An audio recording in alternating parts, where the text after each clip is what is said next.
Ustedes también es la delincuencia. Hemos hablado harto de delincuencia en el último tiempo. Cada vez que ha pasado algo relacionado lo hemos recogido para poder analizarlo, pero siento que hemos hablado siempre desde algunas medidas punitivas o de control posterior a que el delito se ha cometido, pero también es importante ver algunos factores para poder prevenir o para poder atajar el círculo del delito desde antes que este ya se haya concretado o desde antes que hayamos perdido niños. Fíjense que hay un estudio que ha sido realizado por Fundación Paz Ciudadana y difundido por la Fundación San Carlos de Maipo, que encuestó a internos pertenecientes a 10 recintos penales de las principales ciudades del país, y esto da luces de algo bien grave. Dice que el 86% de los reclusos partió sin tener educación escolar completa al momento de entrar a prisión, y que la carrera delictual, en el caso de la mitad de los presos chilenos, comenzó a los 13 años. Queremos conversar y profundizar sobre este tema. ¿Estamos ya con el contacto, chiquillos? ¿Tenemos la llamada? Sí, ya. Estamos a esta hora en contacto con Marcelo Sánchez, el gerente general de la Fundación San Carlos de Maipo, para profundizar en este estudio. Marcelo, muchas gracias y muy buenas tardes. Hola Carla, buenas tardes. Muchas gracias a ustedes. Bien, es bien interesante esto para no tener solo una mirada punitiva o de sanción, sino pensar también cómo el sistema está fallando antes, cuántos niños de situación vulnerable pueden llegar a delinquir. Y ustedes ven que la mitad de los presos chilenos ha partido su carrera delictiva a los 13 años, muy chicos, y la mayoría con una escolaridad truncada, incompleta. ¿Qué conclusiones o qué nueva mirada nos entrega esto respecto del fenómeno de la delincuencia, que es súper integral, muy complejo y que sin duda es multifactorial? Si uno quisiera analizarlo todo, no nos alcanza la tarde.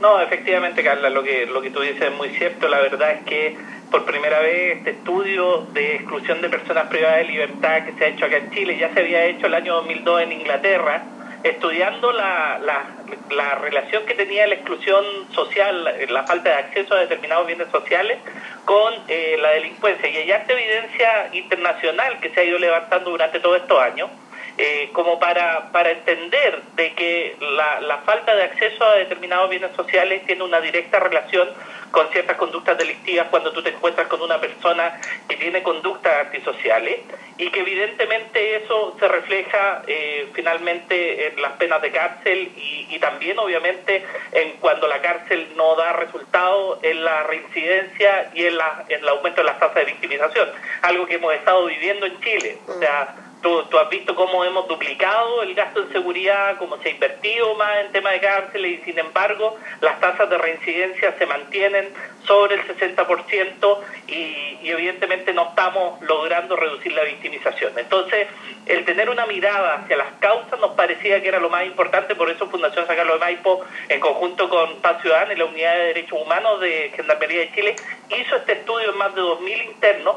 Y bueno, y empezamos a constatar efectivamente que estos mismos antecedentes que se habían dado a nivel internacional se empezaban a dar en Chile, que nosotros estábamos viendo de que la población penal tenía condiciones de exclusión que eran estadísticamente mucho más fuertes que los que tenía la población común y corriente. Y así, una cifra que tú dabas, el 86% no había terminado su educación escolar, el 32% no tenía acceso a ningún sistema de salud versus el 3% de la población. Prácticamente el 7%, casi duplicando la tasa de la población, eran analfabetos. El 61% era consumidor problemático de droga y alcohol. Fíjate que hoy día salió el estudio del CELDA, el estudio sobre consumo de droga en la población general, y si uno desagrega las tasas de consumo de drogas que tiene la población penal, antes de entrar a la cárcel el 58% eran consumidores de marihuana, cerca de un 30% de cocaína, de la pasta base un 16%, o sea, estamos hablando de 10 veces las tasas que tiene la población normal. Entonces, hay una condición de entrada. La población que está en la cárcel es una población que no ha tenido acceso en gran parte, o más que lo que la población normal, a una buena educación, que no ha tenido acceso a mejores condiciones de salud, que ha estado vinculado en temas de drogas. Si uno mira también su entorno, se empieza a dar cuenta que prácticamente en el 60% de los casos había venta y había consumo de droga que en el 49%, o sea, casi la mitad de los casos, había presencia de pandillas, es decir, estábamos en escenarios de violencia, estábamos en escenarios de asociación ilícita, de droga, etcétera, antes de entrar a la cárcel. Ahora, ¿qué es lo que pasa después en la cárcel? Que ese es el otro tema. Que uno dice, bueno, por lo menos van a estar en la cárcel y por lo tanto se van a ir reduciendo estos factores de exclusión. Pero nos fuimos dando cuenta que también se profundizaban algunas situaciones que son elementos claves para efectos de la reinserción. Por ejemplo, casi un 70% perdía vínculo con personas significativas con las cuales antes tenía relación, ya sea en su familia, en sus amistades, etcétera, gente que le podía servir después como un recurso en su proceso de reinserción. Ya, pero Marcelo, ¿cómo recuperar o dónde habría que poner entonces el foco, la mirada, los recursos también, el empeño para cortar, para no llegar a ese clic, digamos, desde la situación de vulnerabilidad hasta que ese niño se perdió y nadie lo rescató y salió a delinquir porque también su tío delinquía, porque también su mamá, porque el papá está en la pasta base y a él también le dieron? ¿Cómo recuperar a esos niños, que son niños antes de los 13 años? La exclusión social no es en sí misma la causa determinante, es una condición que genera factores de riesgo, claro. ¿Dónde nosotros tenemos que poner el foco? Muchas veces se piensa que el foco está en subir las penas. El foco verdadero está en trabajar con aquellos 100.000 niños que año a año desertan del colegio.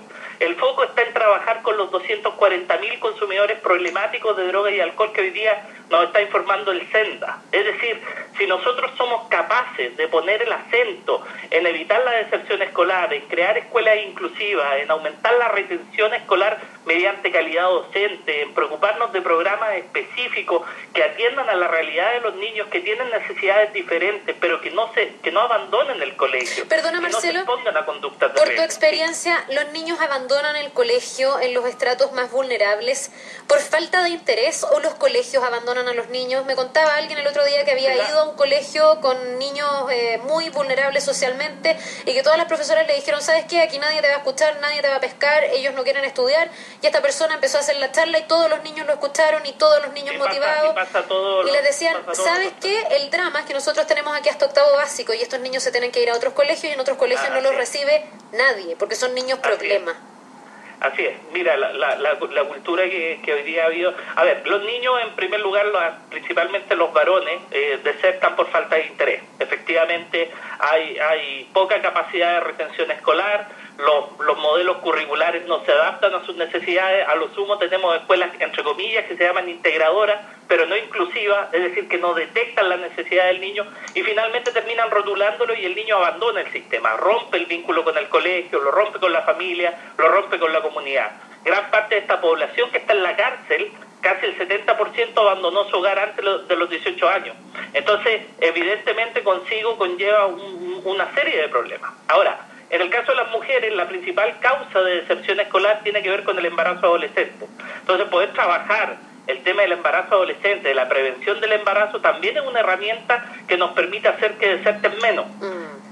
Pero en la práctica, es la estrategia de las cuatro paredes, es dentro del colegio, en cómo yo resuelvo en el aula la capacidad de que los niños se involucren en un proceso de aprendizaje que refuercen los vínculos con el colegio. Fíjate que el tener un vínculo con el colegio es la proximidad más absoluta a tener vínculos prosociales, que es el antagonismo de las conductas antisociales. Es decir, si yo refuerzo el vínculo con el colegio, voy a estar reforzando el vínculo con la familia y con la comunidad. Hemos ido perdiendo ese trabajo y eso es lo que tenemos que rescatar y eso es lo que tenemos que trabajar. Hay que trabajar con los vecinos, hay que instalar conductas preventivas, hay que sentir que cada niño que está en la esquina, que está faltando al colegio, es un niño que podemos rescatarlo y lo podemos sacar de la delincuencia. Sí. Reduzcamos esos factores de riesgo, aumentemos factores de protección, preocupémonos en invertir para reducir el consumo problemático de droga y alcohol, preocupémonos para reducir la deserción y la violencia infantil. Nosotros somos capaces como país de enfrentar esas tareas desde el ámbito preventivo. Pero creo que nuestra batalla lamentablemente la estamos dando en otra parte y a veces nos preocupamos más de trabajar en aumentar cupos en las cárceles que en preocuparnos de invertir esos mismos recursos en la prevención y rescatar a nuestros niños que hoy día básicamente están cada vez más expuestos. Sí, se nos va el tiempo, Marcelo, pero qué importante la mirada también. Yo creo que de pronto son ambas cosas, porque esta transformación demora tiempo, pero sin duda nos evitaríamos tantas discusiones a posteriori. Hemos hablado tanto de la despenalización del aborto y yo me he preguntado por qué no hablamos de la prevención del embarazo adolescente para que no lleguemos a tener que estar en una instancia de abortar o no abortar. Hablamos tanto de la despenalización de la marihuana y uno piensa, bueno, deberíamos ser capaces de educar a los niños y explicarles que la marihuana no les va a hacer bien y que su opción sea estar libre de drogas. En fin, así suma y sigue. Muchas veces estamos como parchando y resolviendo los temas después y no hacemos nada por prevenir. Te quiero agradecer muchísimo porque me parece que es una mirada que aporta y también este estudio, en ese sentido, se puede allegar como parte de la información necesaria para que se vayan tomando políticas en serio de largo plazo y ya no solo parches en materia de delincuencia, que es un tema que nos aflige a todos, sin duda. Sin duda. No, muchas gracias, Carla, y muchas gracias por difundirlo, ¿verdad? Y en todo lo que la Fundación San Carlos de Maipo pueda colaborar en esto, ahí vamos a estar. Muchísimas gracias, Marcelo. Te quiero agradecer. Mucha fuerza y ánimo también ahí para todos quienes trabajan en la Fundación.